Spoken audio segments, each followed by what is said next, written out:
Je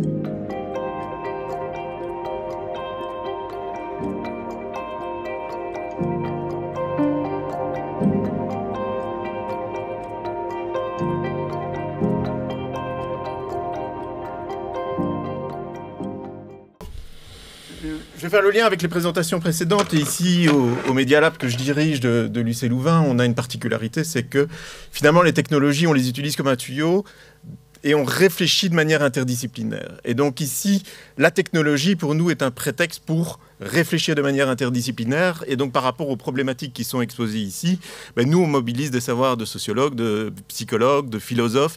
Et donc, pour parler clair, actuellement dans notre Media Lab, on est capable, sur la base de ce que vous diffusez et ce que vous écrivez sur les réseaux sociaux, en particulier sur Facebook, de prédire si vous allez souffrir de la maladie d'Alzheimer ou pas. Et donc, ça fait le lien par rapport aux données qui sont collectées en permanence par ces algorithmes et la manière dont on peut les utiliser, mais qu'en dit le philosophe de cette possibilité de médecine prédictive. Alors ici, pour entrer directement dans le vif du sujet, le drôle de mot que vous voyez là se prononce Artefact. Artefact est une start-up associée à Nike. Il y a peu de temps, ils ont vendu 600 paires de baskets virtuelles et réelles en 7 minutes pour 3 100 000 $. Or ça, c'est le monde vers lequel nous allons. Oui, alors j'en vois qui soufflent, qui soupirent déjà. Et donc, ici, on parle beaucoup de métavers. Alors, pourquoi on parle de métavers?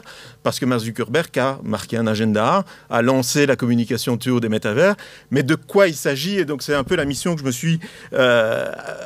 que j'ai décidé de vous rendre, c'est-à-dire d'expliquer de quoi on parle, ce qu'il y a, qu'est-ce que c'est les NFT, qu'est-ce que c'est la blockchain. Autre exemple, Nike a vendu le NFT d'une chaussure pour 134 000 $. Et donc, si vous ne comprenez rien à ce moment-ci, ce n'est pas grave, je vais vous expliquer ce que c'est un NFT et qu'est-ce qu'on entend derrière ça.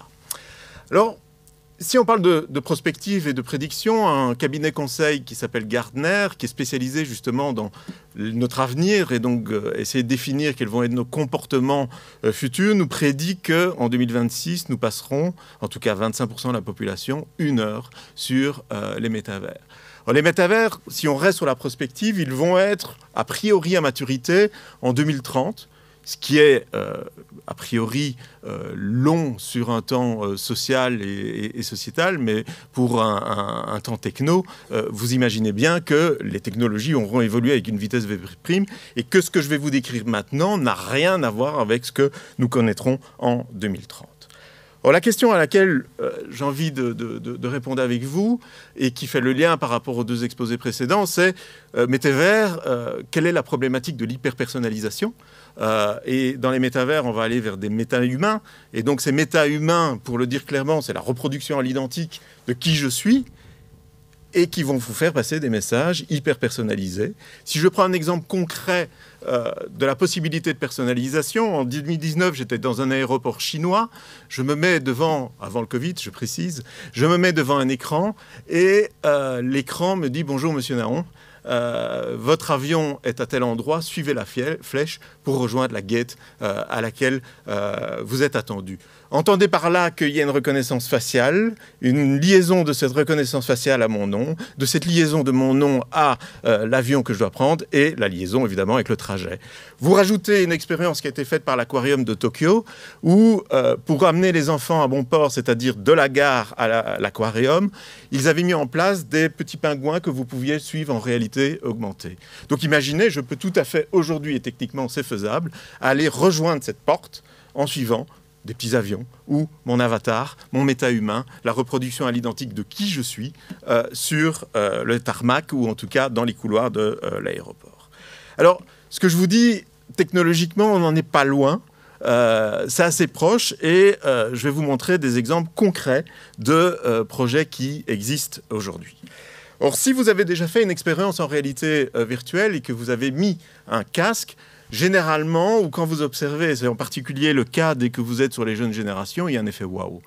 Il y a quelque chose où vous voyez que la personne peut se prendre au jeu, et je vais donner un exemple concret. Un ministre belge était venu visiter notre labo, et à un moment donné, il était tellement pris par l'expérience qu'il vivait sous casque de réalité virtuelle, qu'il ne se rendait même plus compte des gens qu'il y avait autour et il s'est retrouvé sur les genoux du développeur chez nous qui avait développé l'expérience. Et donc, ça a été un moment plus que gênant. Alors,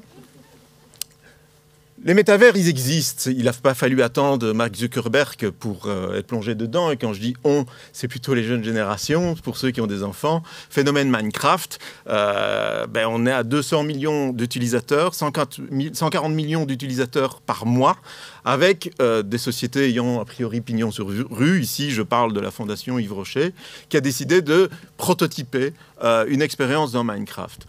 Un truc tout bête, tout simple, a priori sympathique. Je plante un arbre virtuel dans Minecraft et la Fondation Yves Rocher s'engage à planter un arbre réel sur notre bonne terre.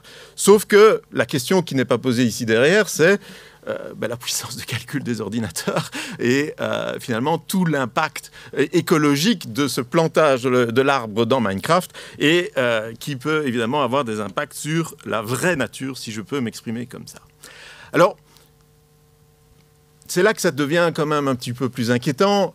AXA, a priori assurance ayant pignon sur rue, également, envahit Sandbox. Alors, autant Minecraft, c'est l'univers des enfants, des ados, des jeunes. Sandbox, c'est un univers plutôt d'adultes, une start-up fondée par des Français qui est basée à Hong Kong. 2 millions d'utilisateurs. 30 000 utilisateurs par mois. Et ce qui devient intéressant, c'est que là, les transactions financières arrivent.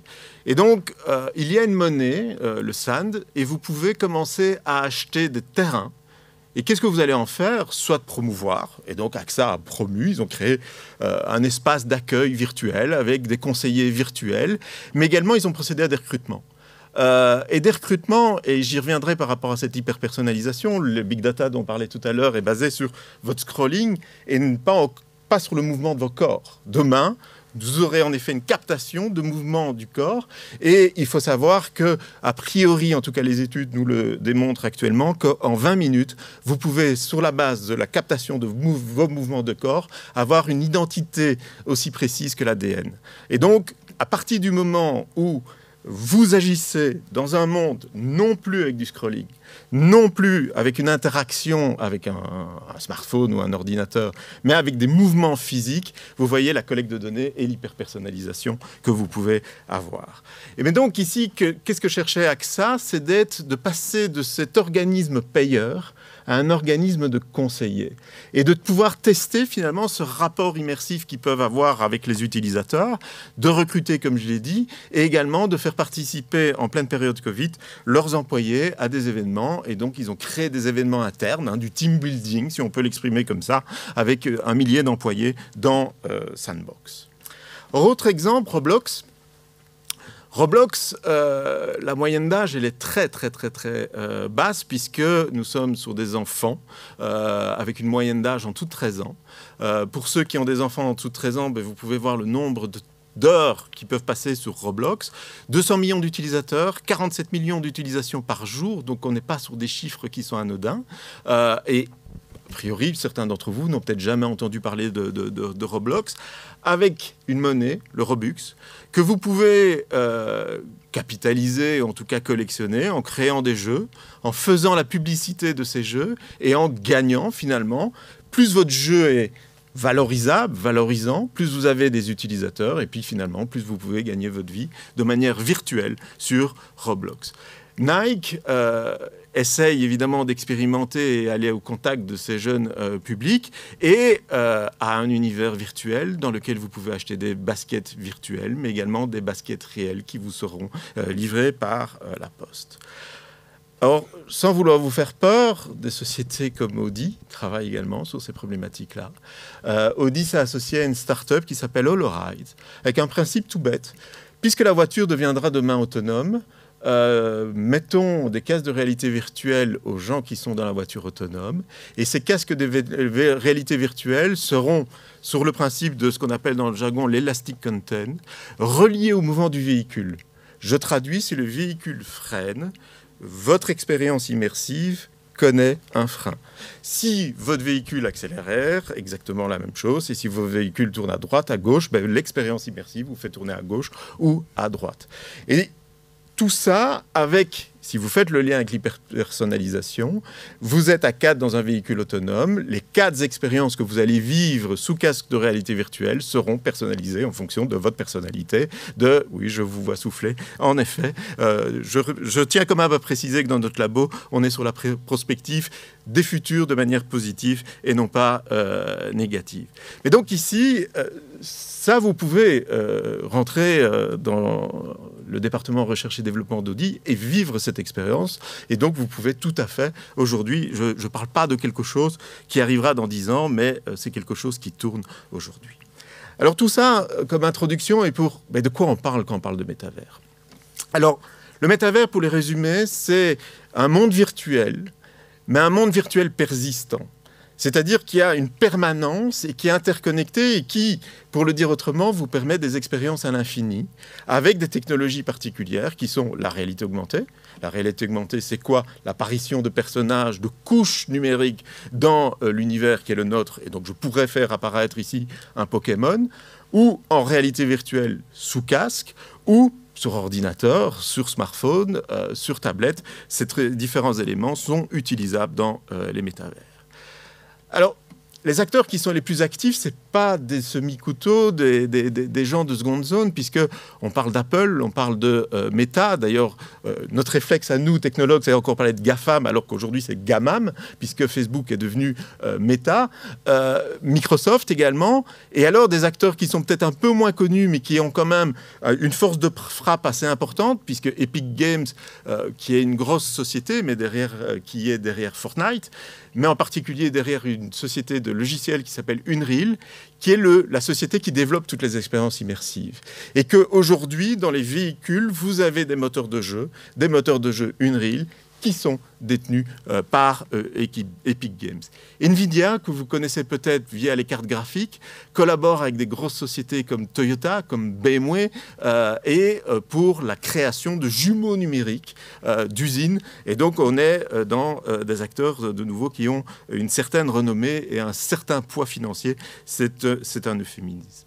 Alors, Accenture, grosse boîte de consultance, qui a décidé de prendre le tournant des métavers et de se spécialiser dans le conseil des grands comptes pour l'utilisation et la définition de ce que pourrait être notre avenir. Et donc, cet avenir qui serait a priori immersif et qu'on appelle dans notre jargon Web3. Alors, j'espère que je ne vous ai pas perdu avec toutes ces données particulièrement futuristes pour ceux qui ne les connaissent pas. Et je vais continuer et je vais mettre un élément supplémentaire. Aujourd'hui, le Web3, c'est quoi? C'est ces expériences immersives et le lien avec ces technologies qu'on appelle blockchain, NFT, crypto-monnaie. Et donc ici, je vais essayer de traduire pour ceux qui ne sont pas du tout familiers à cela et puis donner des exemples concrets. La blockchain, c'est quoi? Alors, la blockchain, c'est, imaginez actuellement, si je devais hacker une solution et donc aller chercher des données qui vous appartiennent, entre guillemets, c'est assez simple. Je vais attaquer un disque dur, je vais attaquer un serveur, je vais attaquer un élément central. Le principe de la blockchain, qui est un principe a priori noble à la base, c'est de disséminer le risque et plutôt que d'attaquer cette salle qui sera un disque dur, pour piquer vos données, pour avoir accès à vos données, je devrais attaquer chacune d'entre vous. Et donc, imaginez en fait que la blockchain, ce n'est rien d'autre qu'un réseau d'ordinateurs interreliés entre eux.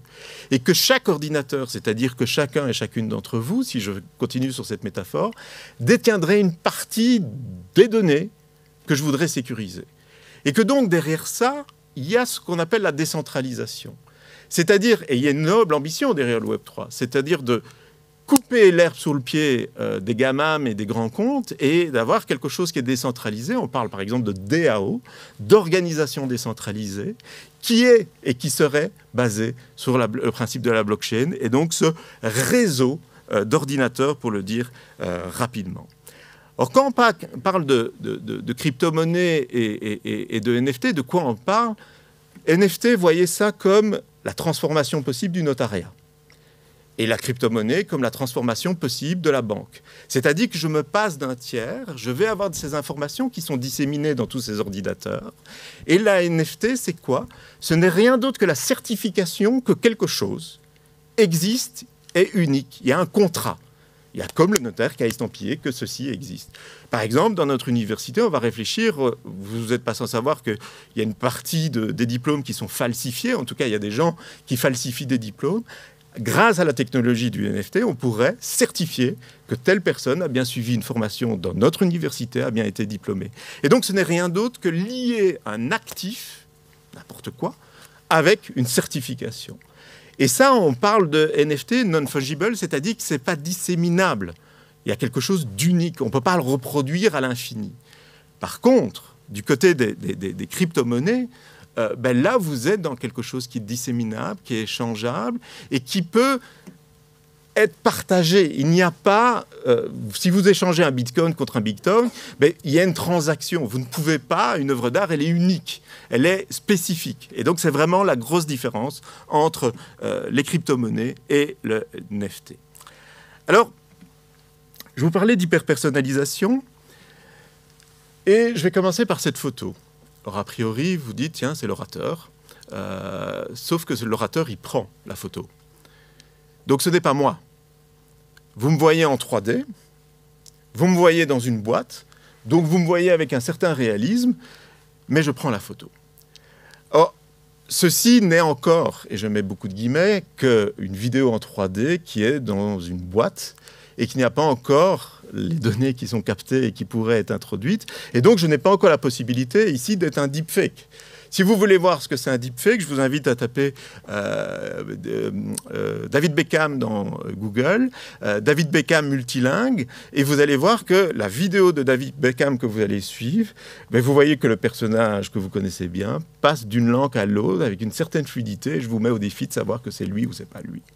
Demain, c'est à horizon de 2-3 ans, j'injecterai des informations dans cet avatar, dans ce méta-humain, et je pourrai exprimer en anglais, en espagnol, en chinois, en japonais, des éléments vrais ou faux en fonction des données que j'aurai injectées dans ce méta-humain.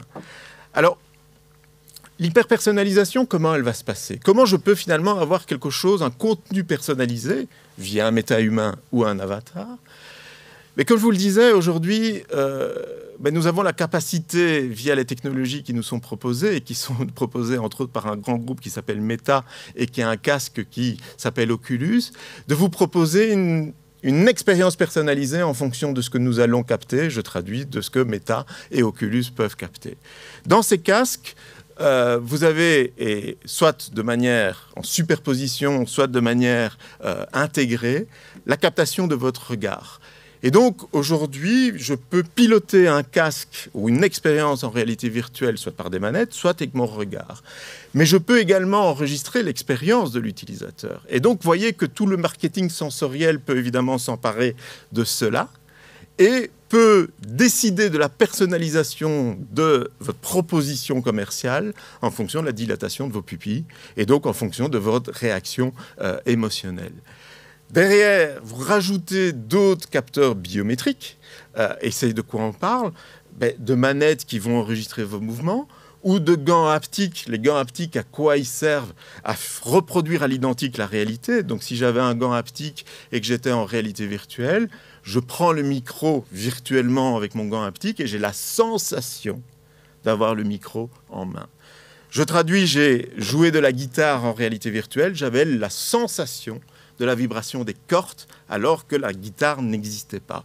Ces gants haptiques donc captent mes mouvements, mais nous avons également des tapis, nous avons également des combinaisons et tous des accessoires qui captent en permanence le mouvement et qui, réinjectés dans l'expérience, peuvent évidemment hyper personnaliser cette expérience et l'adapter en flux continu par rapport à ce que vous vivez.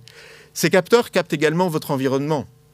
si vous regardez un casque, ils ont également des caméras à l'extérieur.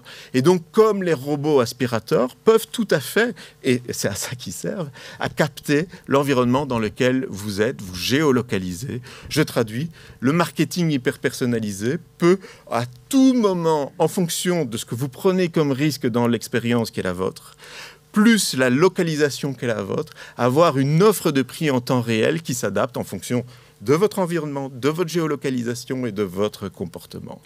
Et donc, la captation de données dont on parlait tout à l'heure, elle arrive avec une dimension supplémentaire, qui est cette dimension comportementale, physique, qui est tout à fait aujourd'hui possible et technologiquement tout à fait valide et adapté. Enfin, adapté, peut-être pas le mot. Deuxième point, c'est la ludification. Ces univers sont... Pourquoi on en parle tant? D'abord, il y a l'avancée technologique. Puis la deuxième chose, c'est que on a injecté dans ces métavers, il suffit de voir Minecraft, il suffit de voir Roblox, ces dimensions de ludification. Et donc, vous avez des univers où l'expérience ludique est a priori infinie et que vous pouvez tout à fait vous plonger, et de ce que nous entendons, c'est parfois certains sont dans des logiques où ils passent entre 8 à 12 heures non-stop dans ces univers. Et donc pourquoi en permanence pour la quête de la récompense, et donc avec cette dépense de ressources, avec cette dépense financière dont mon collègue vous parlait tout à l'heure. Mais donc pour le décrire autrement, la ludification, c'est finalement ce tictosisation, si je peux m'exprimer ainsi, de ces univers parallèles. La tictosisation, c'est quoi? Quand vous regardez TikTok, vous avez un déroulé infini de vidéos. Ces univers ludifiés peuvent être vécus de manière infinie avec l'hyper-personnalisation qui est derrière. Alors, pour clôturer mon exposé, je vais partir d'un cas réel, mais vous montrer vers quoi nous pouvons aller et vers quoi nous allons. Snoop Dogg, rappeur américain bien connu, a répliqué sa vie-là dans l'univers dont je parlais tout à l'heure de Sandbox. Aujourd'hui, si vous voulez acquérir une propriété dans Sandbox à côté de celle reproduite à l'identique de Snoop Dogg, vous allez payer 450 000 $. Alors, qu'est-ce que vous pouvez faire dans cette propriété? Vous pouvez aller suivre des fêtes, des concerts organisés par la star Snoop Dogg. Vous pouvez donc assister à ce concert via un avatar. Or, ce que je décris ici, il existe pas loin de chez nous, puisque l'ancienne Belgique a modélisé pendant le Covid son espace. Et le rappeur néerlandais, en tout cas néerlandophone, Zwangergi, a donné un concert virtuel dans l'ancienne Belgique, virtualisé. Donc, c'est des choses que nous connaissons ici, assez proches de chez nous. Et puis Snoop Dogg, qui est un peu quelqu'un qui aime jouer avec les limites de la société, et c'est un euphémisme, a également mis un terrain où vous pouvez simuler et cultiver de manière virtuelle donc de la marijuana. Et donc, je rappelle, nous sommes quand même à 200 millions de personnes qui peuvent avoir accès à cette culture virtuelle de la marijuana. Et Snoop Dogg également va vous vendre des œuvres en NFT. Et donc, vous allez avoir la possibilité d'acheter un élément unique, voire une parcelle de sa culture de marijuana. Et donc, si maintenant je continue avec ce que je vous disais, et si Snoop Dogg était un méta-humain, et si le méta-humain qui est devant vous est hyper personnalisé en fonction de votre expérience à vous, que vous pouvez le reproduire à l'infini et le revendre avec une crypto-monnaie, parce que ce que je dis, ça existe déjà avec les CryptoPunks. Si vous pouvez revendre cette personnalité unique que vous avez créée avec votre propre expérience à quelqu'un d'autre, et que Snoop Dogg vous communiquez des informations complètement fallacieuses par rapport à la marijuana, tout ça n'est pas j'ai envie de dire, de la technologie hyper futuriste, c'est tout à fait crédible. Et si toute cette expérience-là était beaucoup plus fun que ma vie actuelle. Et pour en terminer, vous avez peut-être entendu le buzz autour de cette série qui est sortie sur Netflix, Dahmer, tueur en série. Et si nous ne parlions pas de Snoop Dogg, mais que le méta-humain était Dahmer et que ce méta-humain était présent dans ces univers qui vont ou qui pourraient s'offrir à nous. Et donc, je vous laisse sur ces questions et je vous laisse réfléchir par rapport à ces questions sur nos futurs. Je pense que j'ai respecté le timing avec 23 minutes 59. Tout à fait, tout à fait, tout à fait. Merci beaucoup.